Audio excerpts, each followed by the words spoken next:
محمود خان ولد ابراہیم خان ایک اور خیرت کا مارا آ کر گھٹنوں کے بل بیٹھ گیا۔ بیٹھ کر اس نے سجدے جیسی پوزیشن بنائی تو مجذوب غصے میں آ گئے۔ انہوں نے پاس رکھی لکڑی اٹھائی اور پوری قوت سے اس کے سر پر دے ماری۔ سیدھا ہو جا، سیدھا ہو جا، بابا کی آواز ابھری۔ لکڑی کھانے والا خود ہی بلبلا کر سیدھا ہو گیا۔ دماغ میں کیڑے پڑ گئے ہیں، کسی اچھے ہاسپٹل میں جا کر آپریشن کراؤ، میں نے تفصیل لکھ دی ہے، لو یہ کاغذ رکھو۔ ایک بار پھر ہاتھ آگے بڑھا، لکڑی کھانے والے نے جلدی سے آگے ہاتھ بڑھا دیا۔ پھر تو ایک ہنگامہ ہو گیا، کھڑے لوگ بابا پر ٹوٹ پڑے۔ بابا جی میری بیٹی کی شادی، نوکری نہیں لگ رہی سرکار، بڑا گھاٹا ہو گیا مہاراج، گرو جی، بابا جی۔ مجذوب گھبرا کر کھڑے ہو گئے۔ انہوں نے لکڑی اور گٹھڑی اٹھائی اور وہاں سے دوڑ لگا دی۔ لوگوں نے ان کا پیچھا نہیں چھوڑا، دور تک دوڑتے چلے گئے، یہاں تک کہ نگاہوں سے اوجھل ہو گئے۔ میں وہاں سے واپس چل پڑا۔ دل میں بڑی عقیدت تھی، ایک جگہ بیٹھ کر سوچ میں ڈوب گیا۔ لیکن اسی رات ایک دلچسپ صورتحال پیش آئی۔ جمعرات کا دن تھا، رش زیادہ نہیں تھا۔ اس وقت قوالی کی محفل جمی ہوئی تھی، مگر میں اس ہنگامے سے دور ایک گوشے میں لیٹا تھا کہ کوئی میرے پاس آ کر بیٹھ گیا۔ کالے رنگ کی چادر اوڑھی ہوئی تھی لیکن چہرہ کھلا ہوا تھا۔ میں نے ایک نگاہ میں پہچان لیا، وہی مجذوب بابا تھے۔ میں جلدی سے اٹھ کر بیٹھ گیا تو ان کی آواز ابھری، مہمان ایک دن کا ہوتا ہے یا 2 دن کا، تیسرے دن وہ بلائے جان ہوتا ہے، کب سے پڑے ہوئے ہو، خیال نہیں آتا؟ کون جانے کس کی کہاں ضرورت ہوتی ہے۔ چلتے پھرتے رہا کرو، اپنے دل سے دکھ دور کرو، سارے راستے ٹھیک ہیں۔ ضروری تو نہیں کہ ضرورت تمہیں تلاش کرے، تم ضرورت کو تلاش کرو تو افضل ہے۔ دل چھوٹا نہ کرو، دل سے دکھ دور کرو۔ تم نے ثابت قدمی سے ہر عمل ہدایت کے مطابق کیا، تمہارے مرتبے میں کمی نہیں اضافہ ہوا۔ ترازو کے دونوں پلڑے متوازن نہ ہوں تو نمبر کٹ جاتے ہیں۔ دل سے دکھ کو دور کرو۔ فیصلے دانشور کرتے ہیں اور وہی مناسب فیصلے ہوتے ہیں۔ مدد کبھی بھی ہو سکتی ہے لیکن حساب ہوتا ہے۔ عمل معطل ہو جاتا ہے تو ہڈیاں خشک ہو جاتی ہیں، بدن کمزور ہو جاتا ہے۔ آنکھ نگران ہے لیکن تحریک افضل ہے۔ دل چھوٹا نہ کرو، فیصلے حالات کے مطابق ہوتے ہیں۔ وقت نے کہا کہ تمہیں مستقبل میں دنیا دار رہنا ہے، یہ رقم ہے۔ راستہ تھوڑا سا بدل دیا گیا ہے لیکن نگاہ نہیں ہٹائی گئی۔ جو دیا گیا ہے وہ تمہارا ہے، لیکن خزانے بھرے رہیں تو تقویت رہتی ہے۔ دل سے دکھ کو دور کرو، دل چھوٹا نہ کرو۔ یہ کہہ کر مجذوب اپنی جگہ سے اٹھے اور سیدھے چلے گئے۔ میرا بدن پتھرا گیا تھا، دماغ سن ہو گیا تھا۔ کچھ لمحوں کے لیے خون کی روانی رک گئی۔ اس کیفیت میں موت بھی واقع ہو جاتی ہے۔ پھر رفتہ رفتہ ساری قوتیں واپس آنے لگیں۔ مجذوب کا ہر لفظ دل کی گہرائیوں میں اتر گیا۔ دلاسے دیے گئے تھے، وجہ بتائی گئی تھی۔ تقدیر میں دنیا داری تھی، اس لیے ان بلندیوں کو روک دیا گیا تھا، کیونکہ وقت آسمانوں سے اترتا ہے اور اس میں تقدیر ملفوف ہوتی ہے۔ ایک شکایت تھی، ایک غم تھا، سب کچھ تو مانا تھا، بس چہرے پر میک اپ کرا لیا تھا۔ وہ بھی بادل نخواستہ، بس کسی کا کہنا مان لیا تھا۔ دل کو واقعی دکھ تھا، لیکن یہی دل اب شیر ہو گیا تھا۔ سایہ ہے، چھاؤں ہے سر پر، دھوپ میرا کچھ نہیں بگاڑ سکتی۔ سوچتا رہا، پھر یکدم ہنسی آ گئی۔ وہ الفاظ ذہن میں اترے، مہمان ایک دن کا یا 2 دن کا، تیسرے دن بلائے جان۔ مجھے تو یہاں 17 دن ہو چکے تھے۔ دونوں ہاتھوں سے کان پکڑے، صبح تک جاگتا رہا۔ دماغ میں وہ سارے الفاظ گردش کر رہے تھے اور کانوں میں رس گھول رہے تھے۔ اس سے زیادہ اور کیا چاہیے تھا؟ حالانکہ ساری رات جاگا تھا، لیکن صبح بالکل حشاش بشاش تھا۔ جیسا میں نے بتایا کہ مزار پاک پر 24 گھنٹے لنگر تقسیم ہوتا ہے، جب دل چاہے پیٹ بھر لو۔ یہی نہیں، لنگر کے لیے لنگر کا رخ کرنا ضروری ہوتا ہے، لیکن لنگر لانے والے عقیدت مند آوازیں لگاتے پھرتے ہیں کہ ناشتہ کر لو، کھانا تیار ہے، آ جائیں، بلکہ اس طرح جیسے گاہک کو گھیرتے ہیں اور گاہکوں کے بازو پکڑ کر لے جاتے ہیں کہ گاہک کہیں اور نہ چلا جائے۔ آئیے، ناشتہ تیار ہے، ایک آواز نے کہا اور میرا بازو پکڑ لیا۔ میں اس کے ساتھ لنگر گاہ پہنچا۔ ناشتہ، پھر چائے اور فراغت ہو گئی۔ مزار پاک کا رخ کیا، فاتحہ پڑھی، رخصت مانگی اور سلام کر کے واپسی کے لیے مڑا ہی تھا کہ ایک مجاور نے راستہ روکا اور گلاب کے پھولوں کی کچھ پتیاں میری طرف بڑھا دیں اور بولا، منہ میں رکھ لو۔ میں نے فوری ہدایت پر عمل کیا اور واپس مڑ گیا۔ خاصا فاصلہ طے کر کے بسوں کے ٹرمینل پہنچا اور آگرے کی بس میں بیٹھ گیا۔ وہی بے آب و گیا راستے اور سرخ پتھروں کے پہاڑ، سارے راستے قدیم داستانوں سے سجے ہوئے۔ پھر آگرہ، ہزاروں داستانوں کا مرکز، اکبر، جودھا بائی، سلیم، انارکلی، نواب عاقل خان، زیب النساء، شاہ جہان، ممتاز محل۔ ایک ہوٹل میں کمرہ حاصل کیا، آگرے کی داستانوں میں کھو گیا۔ اس دن اعتماد الدولہ کے مقبرے کی سیر کر رہا تھا کہ ایک حیران کن آواز سن کر چونکا۔ آواز کچھ ایسی تھی کہ گردن گھما کر دیکھنے پر مجبور ہو گیا۔ جو چہرہ نظر آیا اس نے ذہن پر ایک خوشگوار تاثر پیدا کر دیا۔ یہ ڈاکٹر شکلا تھا۔ ہیلو سر، میں نے احترام سے کہا۔ کیا تم دیوانے نہیں ہو؟ ہر طرف تمہارے دشمن پھیلے ہوئے ہیں اور تم سیر و سیاحت کر رہے ہو۔ ڈاکٹر شکلا نے مصافحے کے لیے ہاتھ بڑھایا۔ مجھے آپ جیسے مخلص بزرگوں کی دعائیں حاصل ہیں، پھر ڈرنے کی کیا ضرورت؟ احتیاط بہت اچھی چیز ہے۔ آگرہ کب واپس آئے؟ زیادہ وقت نہیں ہوا۔ آؤ، مجھے تمہارے ساتھ کھڑے ہو کر خوف محسوس ہو رہا ہے۔ کیا ابھی اور سیر کرنی ہے؟ نہیں، آپ مل گئے ہیں کافی ہے، ڈاکٹر شکلا نے کہا، اور میں اس کے ساتھ چل کر اس کی کار کے پاس آ گیا۔ وہاں گاڑی کے ساتھ ڈرائیور بھی موجود تھا، جس نے جلدی سے پچھلا دروازہ کھول دیا۔ ہم دونوں اندر بیٹھ گئے۔ تمہارا قیام کہاں ہے؟ ڈاکٹر شکلا نے پوچھا۔ ایک معمولی سے ہوٹل میں ٹھہرا ہوں۔ یہ عقل کا کام کیا ہے تم نے۔ ویسے تمہیں آگرے آنا ہی نہیں چاہیے تھا، کیونکہ یہاں تمہارا سب سے بڑا دشمن سریش چندر موجود ہے۔ مجھے دشمنوں کا دیس بھی اچھا لگتا ہے، میں نے مسکرا کر کہا۔ اس لیے میں نے تمہیں دیوانہ کہا، ڈاکٹر نے پیار بھرے لہجے میں کہا۔ سریش کو تم نے 2 کوڑی کا کر کے رکھ دیا، جبکہ اسے اپنے محکمے میں خاص حیثیت حاصل تھی۔ کیا مطلب؟ بڑی بےعزتی ہوئی ہے اس کی۔ اس نے تمہیں ہاسپٹل میں گھیرا تھا اور بڑی زبردست ناکہ بندی کی تھی، لیکن تم نے اس کے منہ پر کالک مل دی۔ ارے نہیں، بڑی مشکل سے نکلا تھا میں اس کے چنگل سے۔ ویسے آپ کو تفصیل معلوم ہے؟ مجھے؟ صرف مجھے نہیں، پورے ہندوستان کو معلوم ہے۔ جانتے ہو تمہارے بارے میں پولیس کو کیا احکامات ملے ہیں؟ نہیں، میں نے کہا۔ عجیب بے نیاز آدمی ہو۔ پولیس کو آرڈرز ملے ہیں کہ تمہیں دیکھتے ہی گولی مار دی جائے۔ گاڑی راستہ طے کرتی رہی اور پھر ایک انتہائی شاداب علاقے میں بنے خوبصورت بنگلوں میں سے ایک بنگلے کے گیٹ کے سامنے رکی۔ یہ بنگلہ بھی آپ کا ہے؟ ہاں، مجھے تمہارا پشت پناہ سمجھا جاتا ہے، اس لیے میں دن کی روشنی میں اپنے گھر نہیں لے جا سکتا۔ ویسے آگرے کے مختلف علاقوں میں میری کافی جائیداد ہے۔ ایک ملازم نے گیٹ کھول دیا۔ کار پورچ میں جا کر رک گئی۔ میں شکلا کے ساتھ اندر داخل ہو گیا۔ خوبصورت عمارت کا ڈرائنگ روم بھی خوبصورت تھا۔ اسلحہ رکھتے ہو اپنے پاس؟ شکلا نے مجھے صوفے پر بیٹھنے کا اشارہ کرتے ہوئے پوچھا۔ نہیں ڈاکٹر، ہم تو زندگی کی حفاظت کرنے والوں میں سے ہیں، اپنے دشمن کی بھی زندگی نہیں لے سکتے۔ ایک ڈاکٹر صرف زندگی دے سکتا ہے، وہ کسی کی زندگی لینے کے بارے میں سوچ بھی نہیں سکتا۔ ساری باتیں بے وقوفی کی ہیں، شکلا نے منہ ٹیڑھا کر کے کہا۔ میرا دشمن ہے بھی کون؟ میں نے ہنس کر کہا۔ ہم رہے پتوا۔ ارے ہم ہیں نا۔ ڈرائنگ روم کے پچھلے دروازے سے آواز آئی، جہاں ایک خوبصورت پردہ پڑا ہوا تھا۔ میں نے گردن گھما کر دیکھا تو میرا سانس رک گیا۔ بوریا چرن تھا، سفید رنگ کے قیمتی دھوتی کرتے میں ملبوس۔ اس کے چاروں ہاتھ پاؤں سلامت تھے، چہرے پر بھرپور شیطانی مسکراہٹ، آنکھ میں بجلیاں سی گونجتی ہوئی۔ وہ بڑی شان بے نیازی سے چلتا ہوا آ رہا تھا۔ ہم سے بڑا دشمن کون ہے تمہارا؟ بنسیا نے اسی لیے تو پوچھا کہ گولی تو نہیں چلائے گا ہمیں دیکھ کر۔ ایک اور جھوٹ بولا تو نے بنسی کے سامنے۔ بنسی؟ میرے منہ سے بالکل غیر ارادی طور پر نکلا۔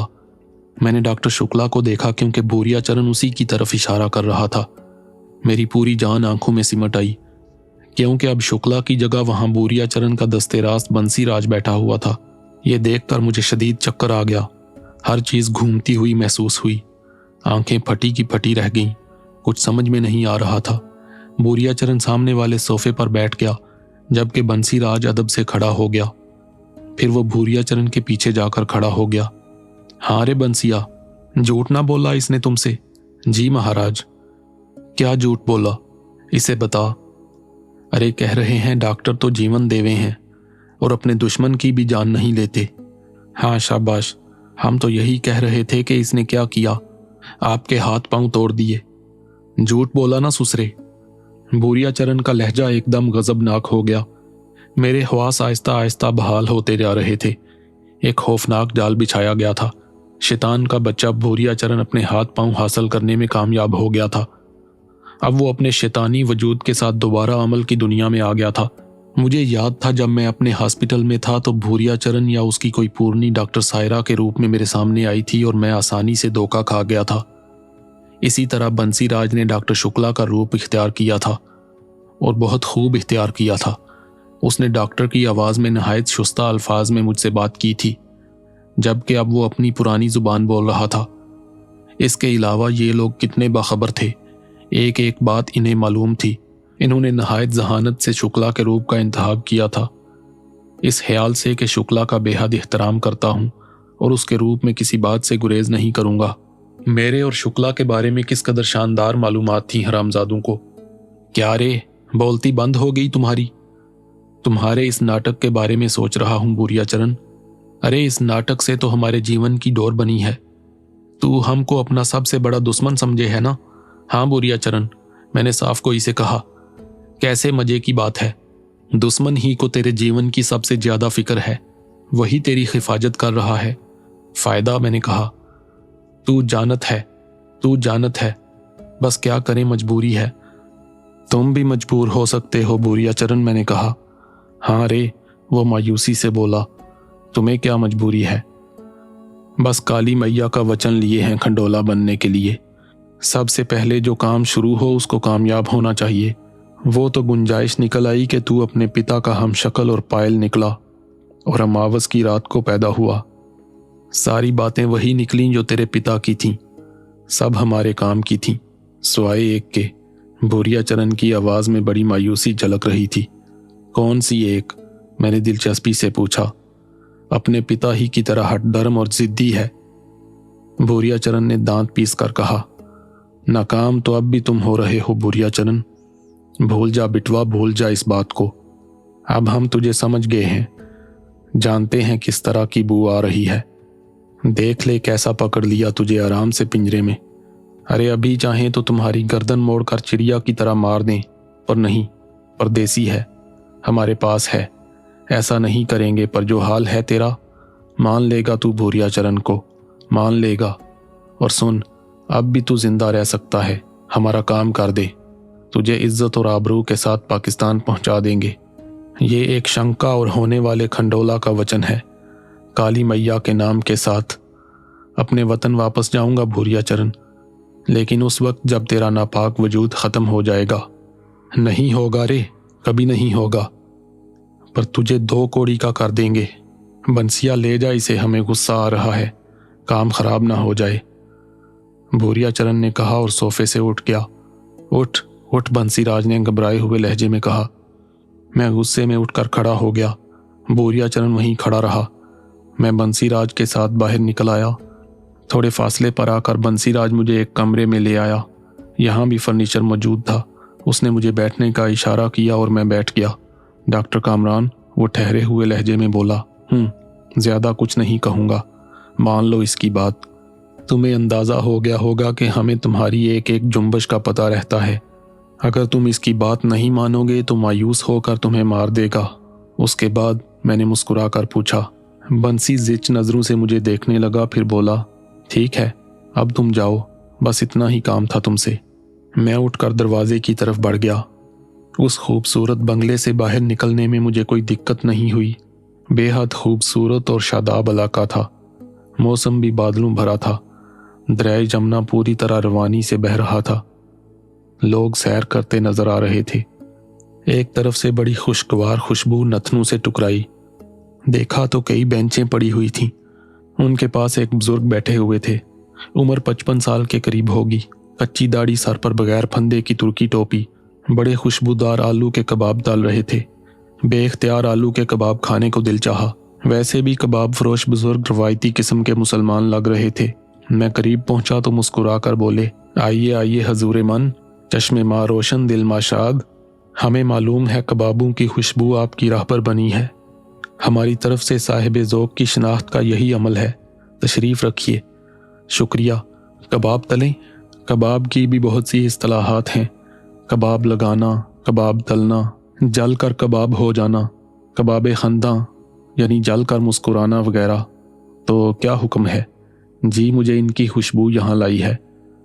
बुजुर्ग आलू के अमेज़े से खेलने लगे, फिर बोले, बातें भी जारी रहेंगी तो क्या हर्ज है। आपका इसम शरीफ। मैंने बात का आगाज़ किया। हकीम सरमद कहते हैं खादिम को। ताल्लुक कहाँ से है। लखनऊ से। आगरे कब तशरीफ़ लाए। तवील कहानी है, हम मुख्तसर बताएंगे जब तक कबाब सुर्ख न हो जाएं। जालिम शाहजहां ने हमें एहसासे कमतरी में मुब्तला करके ताजमहल तामीर कराया। हमारी अहलिया का नाम भी मुमताज़ था। उनकी वफ़ात पर हम कोई ताजमहल नहीं तामीर करा सके, बस उनकी याद में यहाँ आकर आबाद हो गए। लीजिए कबाब तैयार हो गए। कुछ लम्हों की खामोशी रहेगी। लखनऊ की नफासत और तहजीब की कहानियाँ ही सुनी थी। इस वक्त लखनऊ सामने था। जिस कदर नफासत के साथ शफाफ बर्तन में कबाब पेश किए गए थे, उनका मज़ा कबाब खाने से पहले ही आ गया था। हकीम साहब ने उन पर सब्ज़ पुदीने की चटनी डाली और बोले, ये हमारी अकीदत का रंग है और इस पर यह सफ़ेदी मुसल्लम। उन्होंने उस पर सादा सफ़ेद दही डालकर कहा। फिर बोले, काश हम इस पर चांद तारा डालकर इसका हुस्न मुकम्मल कर देते। हाँ, ये मीठी चटनी ज़रूर डाल देंगे। ये मिठास हर अहले दिल के दिल में है। कुछ लम्हों तक मैं खामोश रहा और कुछ समझ ना सका, लेकिन अचानक मेरी आंखें हैरत से फैल गईं। सब्ज़ चटनी, सफ़ेद दही और चांद तारे का हवाला पाकिस्तान के झंडे का निशान था। लेकिन अभी कुछ सोच भी नहीं पाया था कि बुजुर्ग बोले, अल्लाह आपको हमेशा कामरान रखे। गुलशन मसूद में फूलों की महक कभी कम ना हो। ज़रा चख कर बताइए कि जायका कैसा है। मैं सब कुछ भूल कर हकीम सरमद को देखने लगा। ये सारी बातें इत्तेफाक से नहीं हो सकती थीं। वो मेरी हैरत से बेनियाज अपने काम में मसरूफ़ हो गए। मुझे अजीब सा शुबा हो रहा था। उन्होंने मेरी तरफ नहीं देखा और अपने काम में मसरूफ़ रहे। फिर मैंने कबाब खाए। सुबहान अल्लाह, ज़िंदगी में कभी इस कदर जायकेदार कबाब नहीं खाए थे। उन्होंने मुझसे पूछे बगैर 2 कबाब और मेरी प्लेट में रखे। फिर दूसरे 2 गाहकों के लिए कबाब बनाने लगे। मैं खामोशी से कबाब खाता रहा। फिर उनकी आवाज़ आई, और दूं? नहीं शुक्रिया। कितने पैसे दूं? उन्होंने पैसे बताए जो मैंने उन्हें अदा कर दिए। सुबहान अल्लाह और अल्लाह हाफिज़। जब भी कबाब खाने को दिल चाहे तशरीफ़ ले आइए। हम यहाँ या फिर ताजमहल में मिलेंगे। मुमताज़ जब याद आती है हम वहीं उनसे मुलाकात कर लेते हैं। ये कहकर वो दूसरे गाहकों की तरफ मतवज्जे हो गए और मैं वहाँ से आगे बढ़ गया। मज़े मज़े के तजर्बे हो रहे थे, बल्कि अब तो ये तजर्बे काफ़ी दिलचस्प हो गए थे। शुक्ला के रूप में भूरिया चरण का नायब, फिर भूरिया चरण और उसकी वार्निंग, और अब ये हकीम सरमद साहब। कबाब वाकई बहुत अच्छे थे और मज़ा आ गया था। भूरिया चरण की वार्निंग की ज़र्रा भर भी परवाह नहीं थी। रात हो गई, पेट उसी तरह भरा हुआ था। किसी चीज़ की हाजत नहीं हुई, हालांकि बदहज़मी नहीं थी। रात को शुक्ला याद आ गया, क्यों ना उससे मिलने की कोशिश की जाए। इस ख्याल ने जहन में जड़ पकड़ ली। मैं शुक्ला के घर की तरफ चल पड़ा। उसके मामूलात मेरे इल्म में थे। इस वक्त वो घर पर ही होगा। उसके दरवाजे पर जाकर उसे किसी मेहमान के आने की इत्तला कराई और कहा कि मिलना ज़रूरी है। मुलाजम ने मुझे ड्राइंग रूम में बिठाया और चंद मिनट के बाद शुक्ला एक गाउन में मलबूस अंदर आ गया। मुझे देखकर वो ठटका, फिर संजीदगी से आगे बढ़ा और मुझसे बगलगीर हो गया। कैसे हो? देख लें, मैंने मुस्कुरा कर कहा। अखबारात सब बताते रहते हैं। दिल मुतमईन था तुम्हारी तरफ से। आप कैसे हैं? देख लो, डॉक्टर शुक्ला ने मुस्कुरा कर कहा। सुरेश चंद्र का क्या हाल है? दीवाना है तुम्हारा, बहुत चाहता है तुम्हें, शुक्ला ने कहा और मैं हंस पड़ा। मैं शुक्ला की बात का मतलब समझकर मुस्कुरा दिया। शुक्ला ने कहा, तुमने उसे खूब रक्स कराया। मैंने अखबारात में पूरी तफसील पढ़ी है। वैसे एक बात महसूस की है मैंने, वो ये कि अखबारात की ज़बान तुम्हारे खिलाफ नहीं होती। तुम्हारे बारे में तबसरा करते हुए कहते हैं कि गैर जानिबदाराना तहकीकात कराई जाए। इस बात के अमकानात हैं कि तुम बेगुनाह निकलो। मैंने इन अल्फाज पर किसी खुशी का इजहार नहीं किया। कुछ लम्हों की खामोशी के बाद मैंने कहा, आपने आज तक मुझसे कभी इस बारे में नहीं पूछा डॉक्टर शुक्ला। किस बारे में? यही जो इल्ज़ामात मुझ पर लगाए गए हैं, इनकी क्या हकीकत है? डॉक्टर शुक्ला कुछ देर खामोश रहा, फिर बोला, हर शख्स का शोबा अलग अलग होता है। मेरी पूरी ज़िंदगी अमराज की तफ्तीश और तशखीस में गुजरी, लेकिन उम्र के साथ जिन तजर्बात का ज़िंदगी से साबका पड़ा है वो कुछ चीज़ों का एहसास दिला देते हैं। मैं तुम्हें किसी जुर्म का मुर्तकिब नहीं समझता। मैं नहीं जानता कि तुम्हारी गहराइयाँ क्या हैं, लेकिन ये ज़रूर जानता हूँ कि तुम्हारे तरीक़े इलाज में रूहानियत का अंसर ज़्यादा है। تم کسی مرض کی نشاندہی اور اس کا علاج اس طرح کر دیتے ہو کہ کچھ سمجھ میں نہیں آتا۔